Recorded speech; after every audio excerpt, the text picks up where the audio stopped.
The Adventures of the Saint, starring Vincent Price.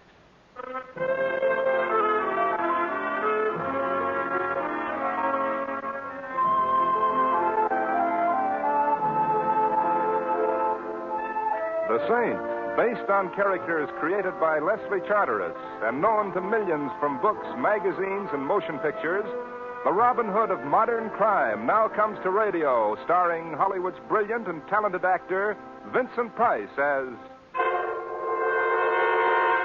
the Saint.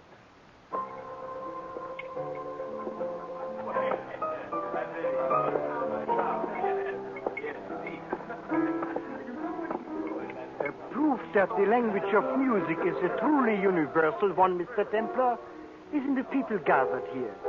They run the gamut from saints to sinners. Would you not agree? I would indeed, Mr. Opto.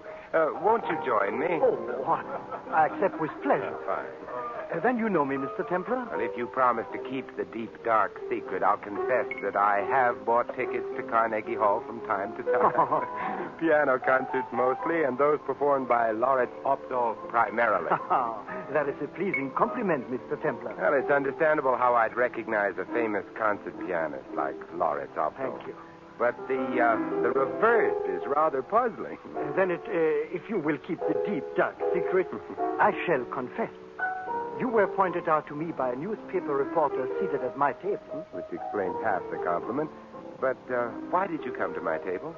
Why did you come here to this nightclub called the Birdcage, Mr. Templar? Well, I could say because it reminds one of the Black Hole of Calcutta, but the real reason was to hear the piano music of Johnny Crawford. Yes, precisely, as did I. A Dixieland hepcat receiving recognition from a Carnegie Hall maestro? Johnny Crawford was once my pupil, Mr. Templar. Oh. He had a magnificent technical grasp of classical music, but no artistic soul. He was a great disappointment to me. Nevertheless, I do not wish to see Johnny Crawford dead.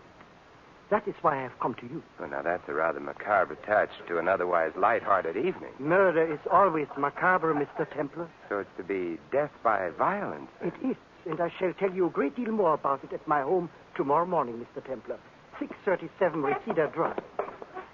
I'm certain that you will be kind enough to be there. That's the kind of certainty that causes horse players to go broke, Mr. Opto. Then let us say I'm playing a long shot. And I'm betting that among the saints and sinners present here, you are numbered among the former. One question. Yes? Could you give me any idea as to why someone should desire to remove the aforesaid Johnny Crawford from the ranks of the living? Oh, I can do better than that, Mr. Templar. I can give you the name of the person who will be responsible. Oh? And that person? A musical composer who has been dead for over 100 years. Ludwig van Beethoven.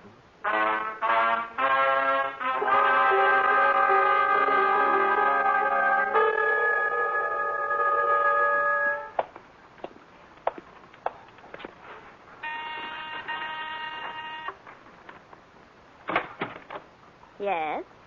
Well. Should I say thank you or slap your face? What do you think? The slaps have it. What could I do for you? You must be kidding. And if you're here to see Mr. Opdahl, you must be Simon Templar. Guilty. And you? Mickey Clark, Mr. Opdahl's secretary. Mickey Clark. Well. Won't you lope in, Mr. Templar? Oh, thanks. I could hardly refuse such an enthusiastic invitation. Well. Rachmaninoff prelude in C sharp. Is that the maestro playing? It's not Jimmy Durante. Oh. The music room's at the far end of the foyer. Mr. Opdahl's expecting you. Come with me. Oh, thanks. I'll take advantage. Oh, no. There's a shot. Identification acknowledged. Come on, let's go. What's happened in there? Just stay behind me and let me find out first. Mr. Templar. Yeah. Oh, that was no prelude in C sharp being played in here, Mickey. It was a prelude to murder. To murder? Where do those French doors lead to? Why, to the terrace. Why? See if it isn't too late to help Mr. Opto while I... Oh, no! Well, it's nasty weather out anyway. But Aren't you going after him? My halo wouldn't look too well on top of a shroud. Where's the nearest telephone? Telephone. Yeah, I know this comes as a great surprise, Mickey, but the police are rather fussy about these things. Oh, yes, of course. The telephone's right up... Mr. Updahl. He's not dead. He's trying to play something. He's trying... Take it easy, Mickey. Take it easy. Updahl, it's Simon Templar. Who shot you? Do you know who shot you? Can't talk, but he's trying to play. Updahl, can you hear me? It's Templar. Who shot you, man? Who shot...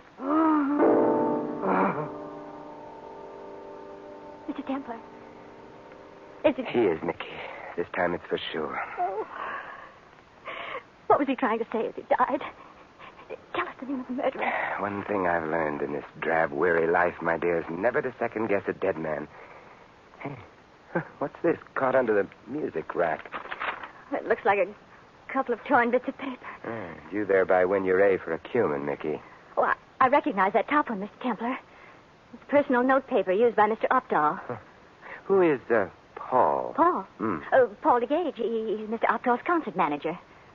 Why? The name Paul is the only written word left on the page. Look, we might have a slightly better lead on this second bit of parchment. Why, it's part of a music manuscript. Yeah, and an old one, too, judging by the condition of the paper and the signature attached thereto. Ludwig van Beethoven. Beethoven? Mm-hmm, the popular tunesmith who left this mortal coil some 100 years ago. Do you think it's possible that the old boy came back?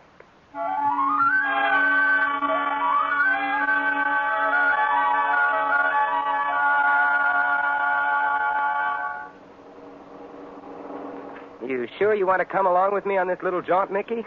Lawrence Updahl was a swell boss and a wonderful guy. If there's anything I can do to help you get the man who killed him, I'm going to do it. And all the time I thought it was my personality that intrigued you. Ah, well, let's hope I'm not as disappointed by Mr. Updahl's concert manager, Paul DeGage.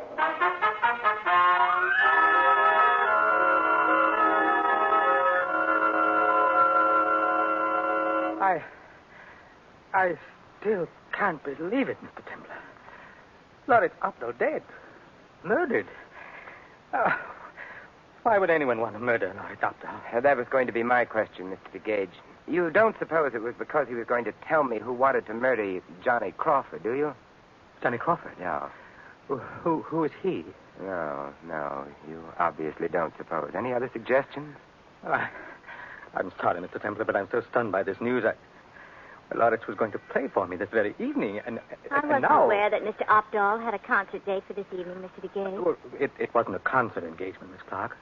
By a stroke of good fortune, I'd come into possession of an original musical manuscript of Beethoven's, piano sonata, and Lawrence was... Did you say Beethoven? Yes. It's an original that's never been published. It was known to exist, but was lost en route to the publishers in 1824, and it never turned up again until just recently. Why, it must be worth a fortune, Mr. DeGage. Well, it is quite valuable, yes. I'm going to offer it for sale to a small group of collectors in Coronado this evening. Lawrence had agreed to play it for me, but you now... wouldn't happen to have this manuscript here, would you? Well, yes. Yes, it's in my safe. Do you mind if we take a look at it? Why, of course not. I'll have it for you in just a moment. Thanks. It's a remarkable document. Seems to be no question as to its authenticity. And that always helps. How did you happen to get hold of it? A refugee from Vienna brought it to this country some years ago. Just discovered it among some old family possessions he'd brought along with him. Doesn't know how it got there. I'm selling it for him. There you are. Please handle it carefully, Mr. Templar. It's quite old and fragile. It would probably tear quite easily. That wouldn't be an apology for the fact that it's torn right now, would it? Torn? Why, I'm not certain I understand. The missing signature should supply the missing meaning. Missing signature? You mean that... Oh, good heavens. Well, you really had me worried for a moment, Mr. Templar. But as you can see, this manuscript is in perfect condition. There's the original signature. Ludwig van Beethoven. He's right, Simon. What about that torn piece? Exactly what I was going to say, Mickey. Thanks for your trouble, Mr. DeGage. Sorry I bothered you. Oh, it's not a question of bothering me, Mr. Templar. I'm merely puzzled.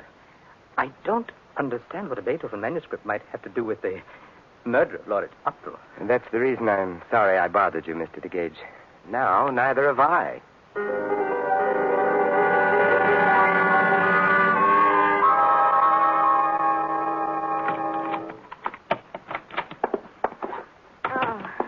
Thank heaven the police are gone. I don't think I could have returned here. Mr. Opdahl was told. I'm not too happy about homicidal surroundings myself, Mickey. Well, then why come back at all? I find myself with an ungovernable impulse to indulge in musical composition, and I... More of that later, Mickey. It would appear we have an unexpected eavesdropper amongst us. An unexpected... Mm-hmm. Oh? Oh, don't stop now, Sam. If you don't mind, I just assume the farther away I am from lethal weapons, the better I like it. That is a gun in his hand, isn't it, Simon? Genus automatic pistol, species caliber 45. That's very scientific, chum. So you better hand over that paper. Paper? Don't play coy, chum. The paper you took from Opdahl's music hall. Oh, that. Oh, I'm sorry, but I'm saving autographs. Never had one of Beethoven's before. Yeah, I'll bet you never had your tummy blasted by a 45 slug before, either. True. So I think I'd better take that gun. No, you don't, Better chum. give it to me. All right, chum, I will. Simon! Oh, you killed him. Shut up. He's dead. You killed him. You killed him. Oh. You said to shut up, didn't I? I'll stand back while I look at that paper. Oh. Should be somewhere in it. Yeah, inside pocket, huh? Thanks, chum. Pretty brave with a gun, aren't you? Yeah. Better retire from the music business, sister. From where I sit, it don't look too healthy. So long, baby.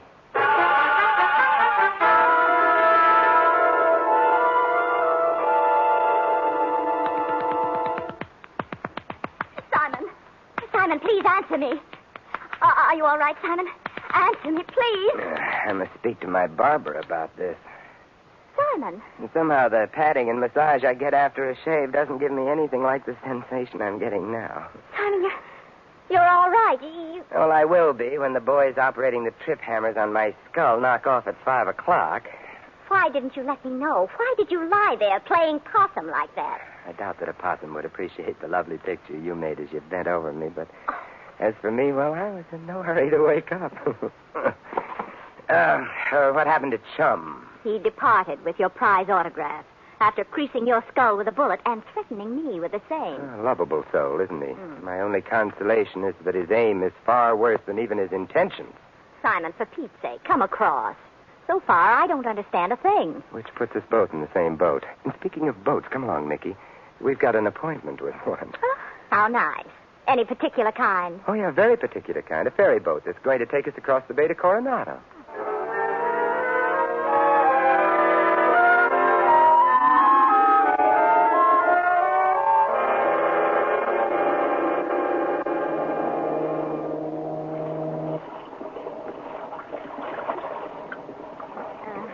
Simon, this ferry boat is like a ghost ship. Oh, now don't tell me that a little fog is getting you down, Mickey. Little fog. It's so thick we can't even see the rail from here.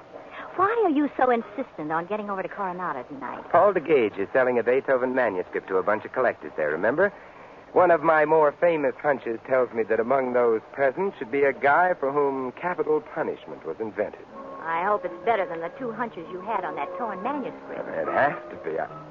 Hey, What is it, son? a piano in the lounge. Do you hear it? Yes.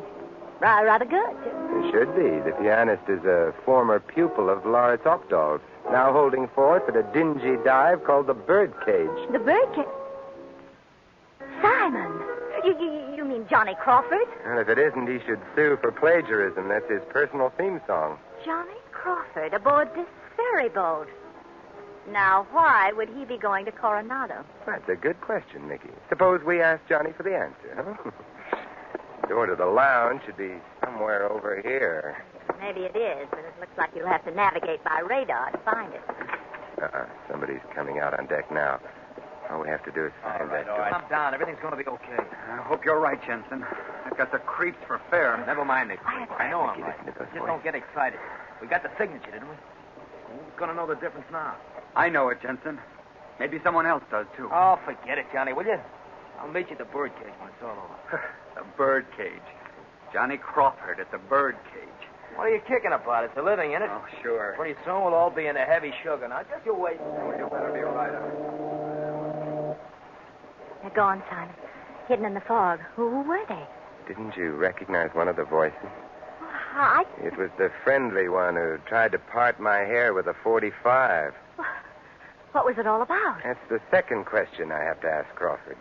You wait here, Mickey. I'll be right back. Simon, you can't. Jensen's got a gun. Oh, don't worry about that. I'll keep my fingers crossed. I'll be seeing you. Simon, I can't stay here alone. I'm allergic to fog. Oh, you crazy fool. I can't even see you. Oh. Simon, what was that? What happened? Simon! Oh, no. Simon! Help! Help me! Man overboard! Man overboard! Man overboard! Man overboard! There you go, mister. You got him. Grab the ladder! I have it, Taylor. Many thanks.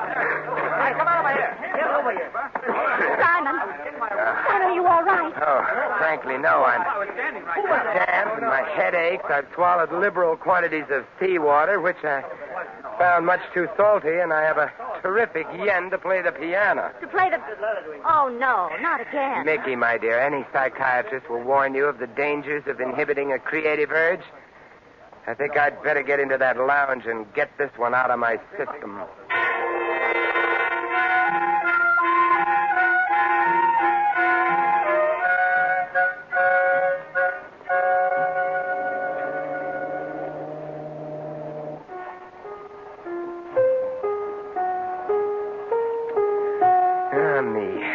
Children make a grave mistake, Mickey, by not paying attention to music lessons. Now, if I'd only listened to Professor Heinrich Wurzel, If you'd only listened to me, Jensen or Crawford or whoever it was wouldn't have hit you on the head.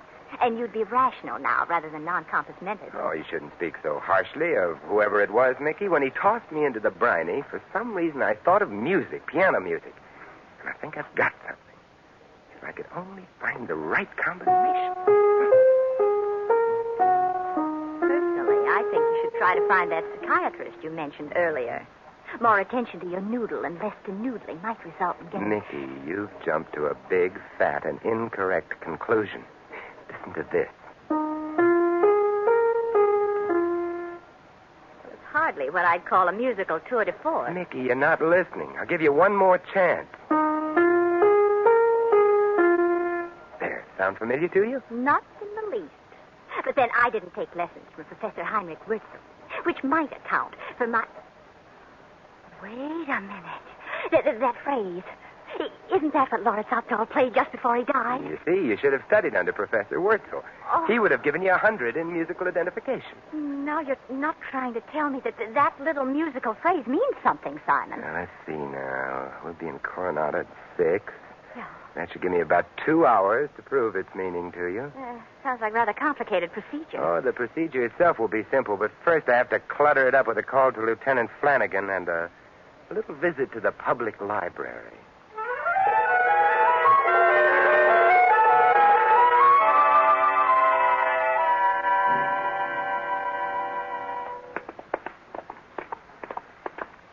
I can only say, Simon, that I trust the past hour and a half in that library was more entertaining for you than it was for me. Oh, it was, Mickey, it was. You'd be surprised at the amount of interesting information one can garner in a library. Maybe I wouldn't be so surprised if you'd share some of it with me. Well, I learned the very interesting tidbit that Ludwig van Beethoven lived from 1770 to 1827. That he wrote 9 symphonies. Amazing. That he had a sketchbook containing a mass in C sharp, a piano sonata, a fugue on Bach, and... Oh, Simon, please. If that's all you can tell me about an hour and a half of wasted time... Well, not quite. I could mention the fact that one of the more incorrect books on Beethoven was written by a John Masefield Crawford. Well, what difference does it make who wrote the... John Masefield Crawford? Mm-hmm. Could that be our Johnny Crawford by any chance? Could be. An authority on Beethoven? A poor one, but an authority. So what? So this. We're going to make a bid on a Beethoven manuscript, and don't be too surprised if we win it. And a murderer as well.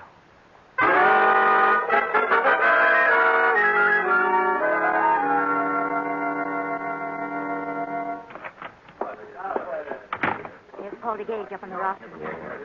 Looks as though the bidding's about to begin. You couldn't ask for better timing from a metronome. All right, gentlemen. Quiet, please. Quiet. This was to be a very happy occasion, gentlemen, as you all know. For we were to present here tonight an original, authentic, and hitherto unknown manuscript of a piano sonata by Beethoven. In honor of the occasion, I prevailed upon my dear friend, Laureate Courtauld, to be the first to play the sonata. Unfortunately, as most of you now know, he has met with a tragic end. In deference to Laureate's memory, I have not sought another pianist to substitute for him. I am certain you all share my feelings. And so... I'd be very happy to play the sonata for you, Mr. DeGage. Simon, are you crazy? I'm not certain I quite understand the meaning of this interruption, Mr. Temple. Oh, I wouldn't let that bother me, Mr. DeGage. Now, as soon as I reach that piano... There. Well, really, Mr. Templar, it's quite simple, Mr. DeGage. I'm going to substitute for Laureate Courtauld. You? Why, I didn't know that you were a pianist, Mr. Templar. Oh, sure. One of the best. Listen to this. Mr. Templar, there can only be two explanations for this outrageous action on your part. You're either drunk or mad. I shall have to ask you to leave this hall at once. Now, surely, Mr. DeGage, you wouldn't want me to leave so soon, not before I've told these gentlemen that Beethoven never wrote the music on that manuscript you have for sale. Beethoven never wrote that manuscript is a fake. No such piano sonata was ever written by Beethoven or lost on its way to the publishers. This is preposterous. The record of that sonata is in Beethoven's own sketchbook. Oh, I'll admit that a piano sonata is noted in the sketchbook, yes. But if the person who forged this manuscript had looked far enough, he'd have learned that the original was written for 4 hands as a duet, not for 2. Well, I can't believe it. This manuscript is a forgery, written by a former so-called expert named Johnny Crawford. But if this is so, do you have any proof, Mr. Templar? Laureate Courtauld's death is proof enough. He discovered the forgery, but then he made a grave mistake. He thought Crawford's life would be in danger to prevent the knowledge from coming out. But it was his own life that was taken. Then it was Crawford who killed him? Courtauld told me who killed him, Mr. DeGage. Courtauld? He couldn't talk, but he could play. And he played 6 notes. These notes. Those notes spell the name of the murderer, a name that will be verified by his accomplices when they're picked up by the police. And for the edification of those who never studied under Professor Heinrich Wurzel, the notes... You'll never hang this on me, Templar. Now, Simon, he's got a gun. Well, then I'd better... Leave him, I'll kill you for this, Templar. I'll kill you. Oh, that's such a revolting thought, DeGage. I'd better not risk the possibility. Now, what was that you were saying, Mr. DeGage? Simon, he can't say anything. He's out cold. Come to think of it, so he is. And look at the time, just 8 o'clock. I told you you'd have your answer in 2 hours, didn't I?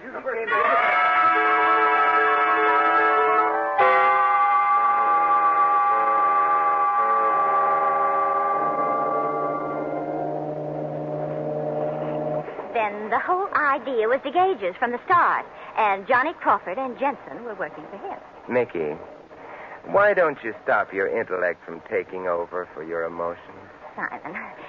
Then Crawford must have forged the manuscript. He was a good enough pianist and a semi-authority on Beethoven to do it. But how did Mr. Courtauld come into it? You know, they say that boat rides are wonderful therapy in cases of inhibited romance. Of course. Crawford was his pupil.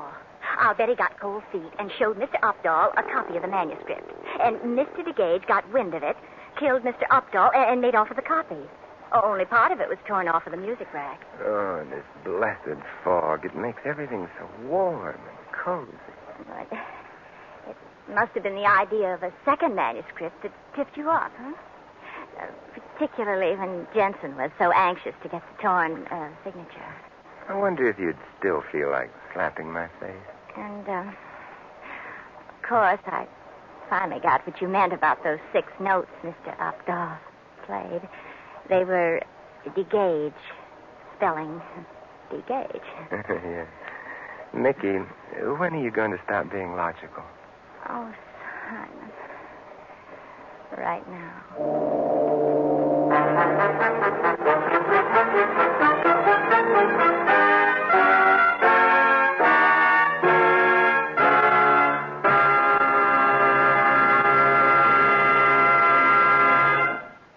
You have been listening to another adventure of the Saint, the Robin Hood of modern crime. And now, here is our star, Vincent Price. Ladies and gentlemen, one of the 4 horsemen is still riding across Europe. It's scarring the bodies and spirits of millions with brutal hooves. His name is Hunger, and his victims are legion. Their cries for help are sounding right outside our door. Despite increased supplies of certain foods and improved crop conditions, Europe's need for more food is urgent and immediate. Americans can help now by sending food packages to Europe's hungry ones through the auspices of CARE, a non-profit humanitarian organization. CARE, spelled C-A-R-E, stands for Cooperative for American Remittances to Europe. It is composed of the country's 26 top welfare agencies, all operating to drive the specter of hunger from Europe. You can aid in this work by sending a $10 remittance to CARE, New York. A 21.5-pound food package will then be sent to any designated person in 15 countries. Or if you wish, CARE will select a recipient. Smaller food packages are available for lesser amounts. The address again is CARE, New York. Remember, they still need care. This is Vincent Price inviting you to join us again next week at this same time for another exciting adventure of the Saint. Good night.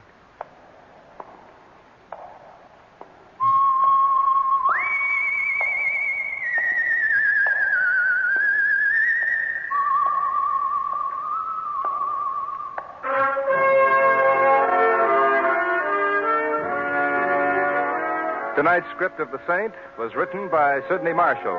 Our cast included Alice Frost, Fritz Feld, Ted Osborne, Tony Barrett, and George Neese. The music was composed and conducted by Von Dexter. The Saint, based on characters created by Leslie Charteris, is a James L. Safier production and is directed by Helen Mack. Vincent Price is soon to be seen in the Universal International picture Curtain Call at Cactus Creek. All you Saint fans will be glad to know that the Saint comic books are on sale at all newsstands. Your announcer, Doug Gourlay. Monday night brings you two great adventure mystery programs side by side on most NBC stations. You'll hear Night Beat and then Top Secret. Lovely Alona Massey stars in Top Secret, the story of espionage during the last war.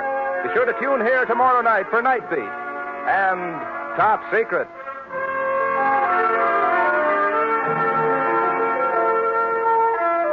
Next, Sam Spade, then Summer Symphony on